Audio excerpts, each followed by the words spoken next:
വിഷമിച്ചിരുന്ന വ്യക്തികൾക്ക് ജോലി കിട്ടുവാൻ ഏറ്റവും അനുയോജ്യമായ സമയം തന്നെയാണ്. കാരണം ഈ ഒരു നവംബർ 28-ാം തീയതിക്ക് ശേഷം വീണ്ടും നമുക്ക് കണ്ടകശനി ദോഷം ആരംഭിക്കുകയാണ്. അപ്പോൾ അതിനു മുന്നിൽ തന്നെ ഒരു ജോലിയിൽ കയറുകയും അതിൽ നമുക്ക് വിജയം കൈവരിക്കുവാനും സാധിച്ചു കഴിഞ്ഞാൽ ഈ ഒരു ബുദ്ധിമുട്ടുള്ള സമയം വരുമ്പോഴേക്കും നമുക്ക് പിടിച്ചു നിൽക്കുവാൻ സാധിക്കും. ബിസിനസ് ചെയ്യുന്ന വ്യക്തികളും അതുപോലെ തന്നെയാണ്. നിങ്ങൾക്കിത് കഴിയുമ്പോൾ കണ്ടകശനിയുടെ ദോഷം വരികയും ബിസിനസ്സിൽ ഇഴച്ചിലുണ്ടാകുകയും ചെയ്യും.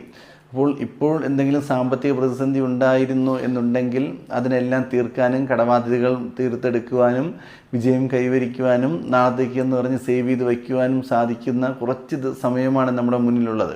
ഈ സമയം ആത്മാർത്ഥമായി ഇറങ്ങി പ്രവർത്തിച്ച് കഴിഞ്ഞാൽ ഒരുപാട് നേട്ടങ്ങൾ കർമ്മരംഗത്ത് കൈവരിക്കുവാൻ സാധിക്കും, വിജയങ്ങൾ കൈവരിക്കുവാൻ സാധിക്കും, നേട്ടങ്ങൾ ഉണ്ടാക്കുവാൻ സാധിക്കും. ഒരുപാട് നല്ല നല്ല അനുഭവങ്ങൾ ജീവിതത്തിൽ വരുവാൻ വേണ്ടി ആത്മാർത്ഥമായി പ്രാർത്ഥിച്ചുകൊണ്ട് മുന്നിലേക്ക് പോകുന്നത് വളരെ നല്ലത് തന്നെയായിരിക്കും.